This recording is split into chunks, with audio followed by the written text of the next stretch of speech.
Hi guys, welcome back to the channel. A little bit different today.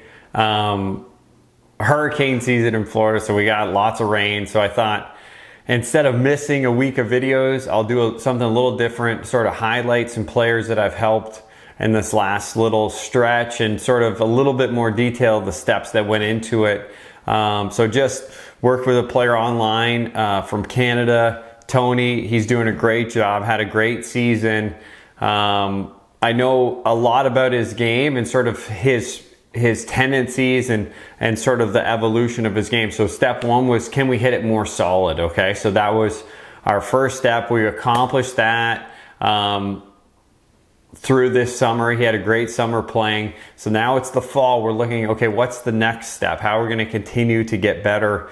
What's the next level? So for him, he's went through the body movement assessment. He's part of the Cess Golf Club. So that allows me to know more about him and how he moves and what's his gifts. So he's a good mover, lots of gifts for Tony, but we weren't able to transition that into club head speed as of yet. So we were able to hit it more solid. He was able to play some good golf. But now it's the fall. He's looking, okay, what's the next level? The next level is to generate a little bit more speed in his swing. And that's what we started the journey on today in the session. How are we going to generate a little bit more speed? So with Tony, some people need to understand how to use the body better to generate speed, use the ground better to generate speed, or are we going to be using the hands and arms a bit better to generate speed? So the sequencing is going to be part of that. Ultimately though, can we get the club moving faster into impact? And for him, again, very different, but very specific for him, we decided to do a couple different drills. I'm going to highlight those in this video and sort of show you our progression for him. So Tony was, he was trying to generate speed by turning harder, but we reassessed sort of hit the priorities and where he was going to get the speed from. And I'm going to go through it a bit more in depth here in this video, just sort of taking into the lesson that we went through and how he was able to go from sort of swinging hard at 80-ish, and his stock swing was a little under 80 with the 7-iron, to we actually had one today that was 93.4 doing the drill that we talked about. So a massive amount of 13 miles an hour gain with the 7-iron, super substantial, and it wasn't as much work for him because he was recruiting the right muscles and using his body the way that it can be used, because I know how his assessment was. It's sort of the pieces of his puzzle. So that's how we were able to fit it and create such a big gain in speed in the session today. Hope you guys enjoy it.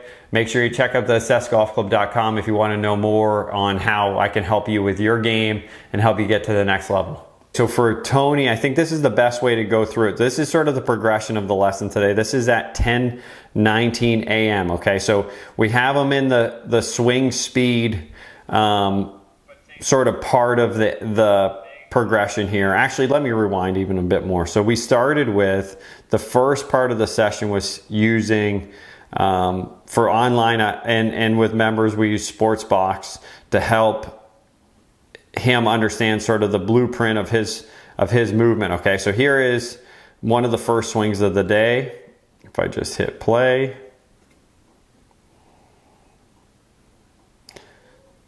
So I'll just run this through.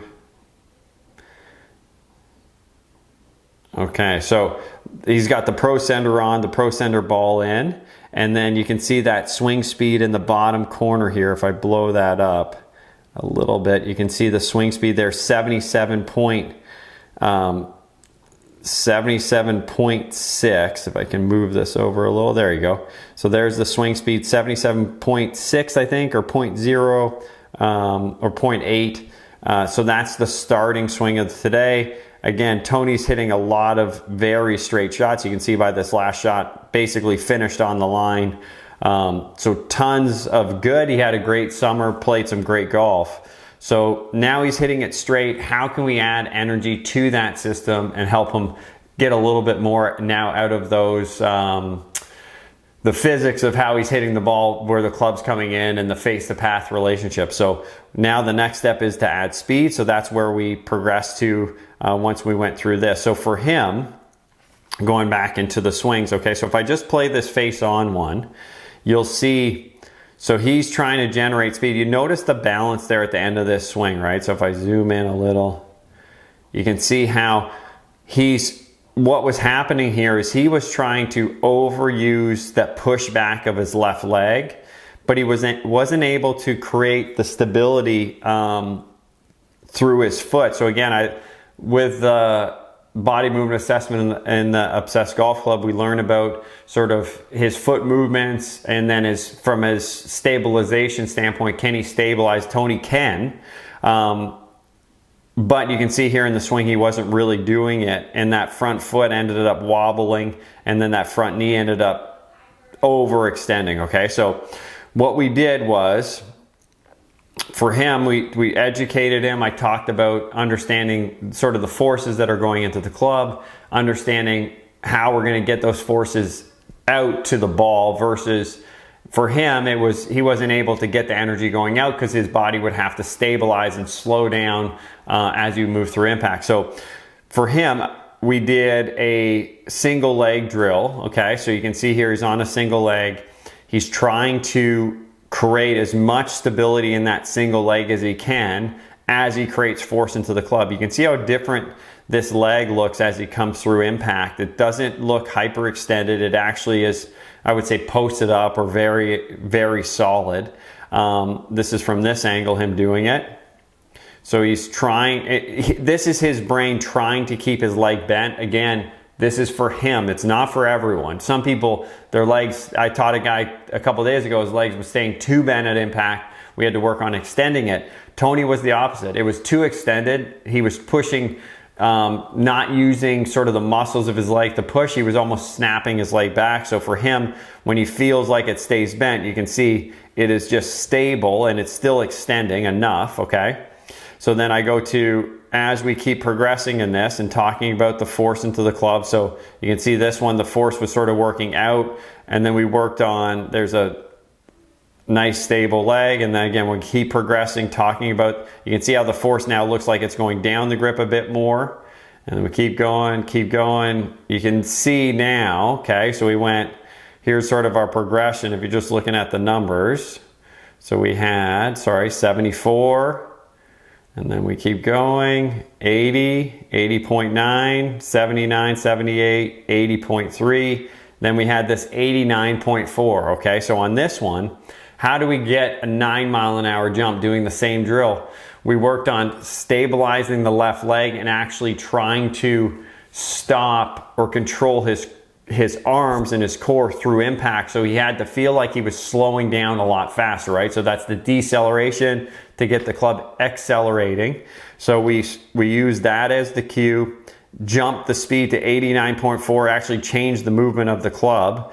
He's actually hitting a ball in this one, so it's not just him swinging. Okay, so 89.4, and then you see a 91.8, another 91.8, and then here's our 93.4. Okay, so we were able to move the needle a lot by him understanding sort of the concepts to produce speed. So he had his concepts to produce straight shots. That's step one to me. There's no point in adding speed is if the ball is flying all over the place, right? So we got to hit it straight.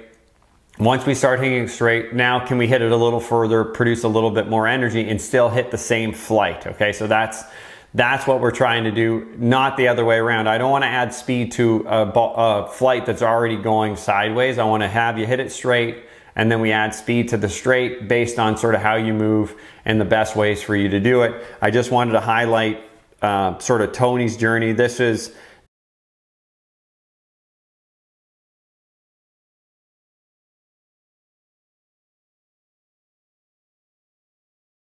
he had that in him. We just had to talk through how to get it out, and it was just the right time. We're going into the fall. It's a good time to sort of push the speed a little bit and help him get to the next level of his game.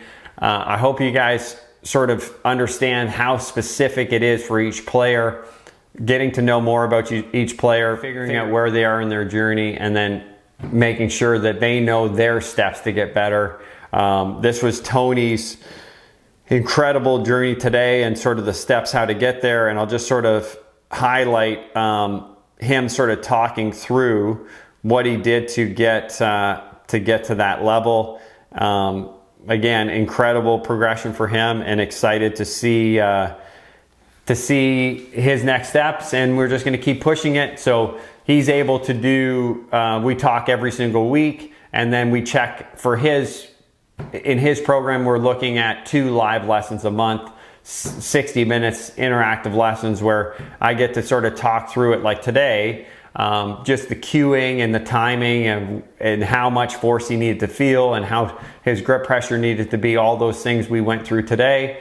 I hope you can see from this example that I really like teaching each person sort of what they need versus like, oh, this is the system and this system works for everyone, which we know is tough in golf. It doesn't really work that way. It's more of what's the best for you at that moment in time to help you get to the next level. I hope you guys enjoy this. Thanks so much for watching. Have a great day. You believe this? Bro, man, 2 swings, the best was 85. I know. And I was practicing swing speed. Yeah, as hard as you could. And now we're doing 1 foot and we got 93.